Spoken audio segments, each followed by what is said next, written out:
इय्याका नअबुदु व इय्याका नस्तईन। मैं सबसे पहले पाक फ़ज़ाइया के उन शाहीनों को और उन माओं को जिन्होंने ऐसे शाहीन पैदा किए, उनको खराज तहसीन पेश करना चाहता हूँ, जो अपनी जान हथेली पर रख के इंडिया में घुसे और घुसकर इंडिया के हदफ किया जो अपने टारगेट थे। इन्हीं शाहीनों के लिए शायर ने कहा, झपटना पलटना पलट कर झपटना, लहू गर्म रखने का है एक बहाना।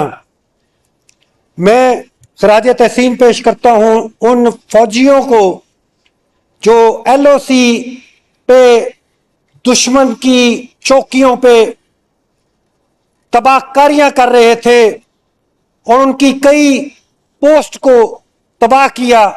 मैं उनको खराज तहसीन पेश करता हूँ। बैरी फौज के वो दस्ते जो मुल्क की हिफाजत के लिए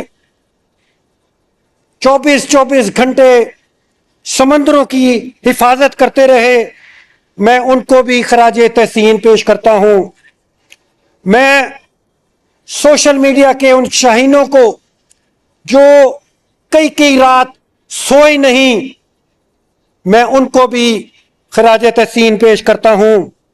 मैं चेयरमैन इमरान खान को भी खराज तहसीन पेश करता हूँ, जिसको मिलने नहीं दिया जाता, लेकिन जब उसका एक ट्वीट आता है कि फौज भी मेरी, मुल्क भी मेरा, तो ये कौम इकट्ठी होकर, मुत्तहिद होकर इंडिया के खिलाफ शीशा पिलाई हुई दीवार बन जाती है।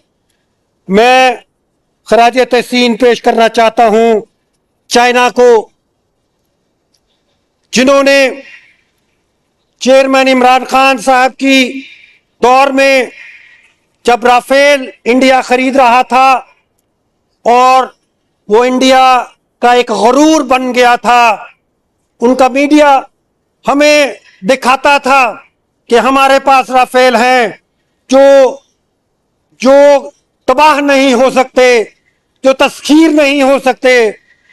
तो मैं चेयरमैन इमरान खान को भी खराज तहसीन पेश करता हूं कि J-10C जिन तैयारों से राफेल को तबाह किया गया, ये जो सौदा था, ये हमारे चेयरमैन इमरान खान साहब की हिदायत पर हुआ। पाकिस्तान के शहरियों को भी दाद देनी चाहिए, जिन्होंने अपनी जानों के नजराने पेश किए, जिन्होंने अपनी बहादुरी का मुजाहरा किया। मैं देख रहा था कि पाकिस्तान में जंग लगी हुई है, लोग सड़कों पे ऐसे फिर रहे हैं जैसे कुछ हुआ ही नहीं। इससे बरक्स जब इंडिया को देखते थे तो वहां सायरन बज रहे होते थे, वहां ब्लैकआउट हो रहा होता था। तो मैं पाकिस्तानी कौम की बहादुरी को भी खराज तहसीन और सलाम पेश करना चाहता हूं।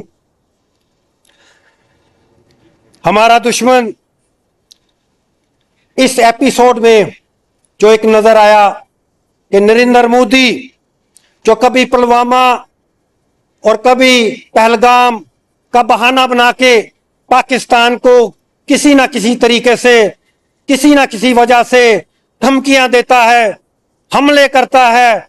ये एक ऐसा दुश्मन जो इंटरनेशनल बॉर्डर्स की कोई परवाह नहीं करता, एक ऐसा दुश्मन जो दूसरी अकलियतों की कोई परवाह नहीं करता, जिन्होंने मुसलमानों पर भी जुल्म किया हुआ है, जो अखंड भारत का ख्वाब देख रहे हैं। और ये हमारा दुश्मन मोदी जो सिविलियन पर हमले करता है, 31 शहरियों को, जो मासूम बच्चों को, औरतों को कत्ल करता है। हमारा दुश्मन एक ऐसा दुश्मन जो हमें हर वक्त धमकियां देता है कि हम आपका पानी बंद कर देंगे।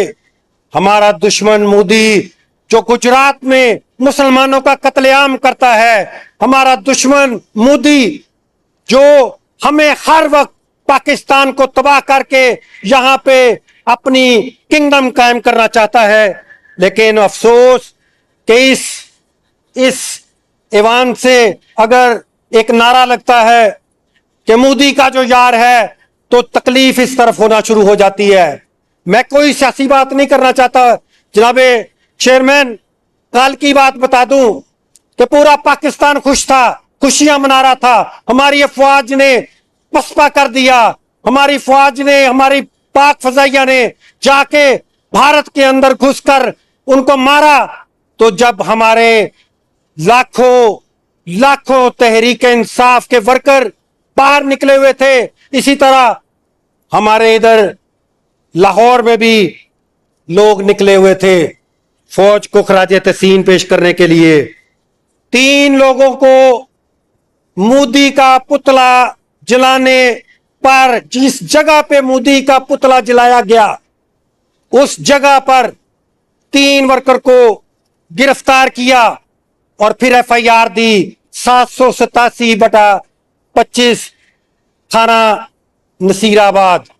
3 बिलाल खान, हाजी लतीफ और तैमूर सेठी, इनको गिरफ्तार करके सारी रात जेल में रखा गया। सारी रात उनको हब्से बेजा में रखा गया। क्या कसूर था उनका? क्योंकि वो बाहर निकले थे, पाकिस्तान के लिए निकले थे और उन्होंने मोदी का पुतला होकर जलाया और जगह पे मौजूद थे। तो मैं जनाब स्पीकर, हम कौमी यकजहती की बात करते हैं, बड़ा अच्छा मुजाहरा हुआ, बड़ा अच्छा मुजाहरा हुआ कौमी यकजहती का।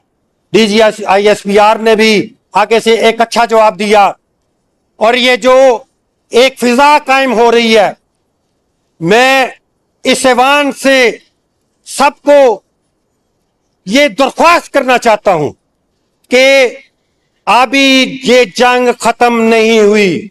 क्या आपका ख्याल है कि जो RSS और हिंदुत्व है वो क्या खत्म हो गई है? वो वक्ती तौर पर पसपा हुए हैं, वो फिर आएंगे, वो फिर कोई ना कोई बहाना करेंगे और पाकिस्तान पर हमला करेंगे। हमें यहां पे जो कौमी यकजहती है, इसको कायम रखने की जरूरत है। और इस तरह की हरकतें कि अगर पाकिस्तान तहरीक इंसाफ कोई रैली निकाले, चाहे वो अपने लिए निकाले, फौज के लिए निकाले, उन पर एफआईआर नहीं होनी चाहिए।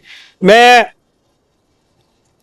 आखिर में एक दफा फिर इस कौम को सलाम पेश करना चाहता हूं कि जब मोदी कितने अरसे से पाकिस्तान को तबाह करने की कोशिश कर रहा है, वो हर दफा नाकाम हो रहा है। वो फिर इसराइल को उसने साथ मिलाया, इसराइल को भी साथ मिला के तब भी नाकाम हुआ। मैं ये मोदी को और इंडिया की अवाम को एक पैगाम देना चाहता हूं कि आइए हम आपस में कारोबार करें, आइए कश्मीर का मसला हल करें, आइए हम बैठें, हम आपके मुल्क में जाएं, आप हमारे मुल्क में आए। इस हिंदुत्व से, इस RSS से छुटकारा हासिल करिए, जो कि हर दफा, हर बार अपना इलेक्शन जीतने की खातिर किसी ना किसी मासूम लोगों को कत्ल करता है, उसको सीटें जीतने के लिए कत्ल करने पड़ते हैं। मैं जनाब स्पीकर, जो कौमी यकजहती हमने ये शो की पिछले दिनों, इस कौमी यकजहती को और हमें अरबाब इख्तियार को भी आखिर में कहना चाहता हूं कि आप खुद देख लें कि आपकी इज्जत किस में है। जब आपने दुश्मन को आपने नाको चने चबवाए, सारी कौम आपके साथ खड़ी हो गई, आपके झंडे, आपकी तस्वीरें लेके खड़ी हो गई। लेकिन जब आप अपनी आईनी हदूद से बाहर निकलते हैं तो कौम को यह पसंद नहीं। मेरी यह दरख्वास्त है कि अपने अपने आईनी दायरा-ए-कार में रहकर इस मुल्क को तरक्की की राह में गामजन करें, इसकी इकोनॉमी को बेहतर बनाएं और पाकिस्तान को एक फुलादी ताकत, ना सिर्फ जंग में बल्कि इकोनॉमी में भी इसको एक शीशा पिलाई हुई दीवार बनाएं। बहुत शुक्रिया जी। 2 नाम इस तरफ से होंगे, एक अमजद अली जावेद और एक सायरा अहमद। 2 नाम उधर से हैं, एक अवैस वर्क साहब और खालिद जावेद अराई साहब। उसके अलावा बाकी सुबह सारे शुरू होगा, यहीं से ये सिलसिला दोबारा शुरू होगा तो सुबह एडजस्ट होगा। अमजद अली जावेद साहब जी। स्पीकर जनाब चेयरमैन, अगर उनके बाद आखिरी टाइम मिला तो मैनून साहब आपको दूंगा।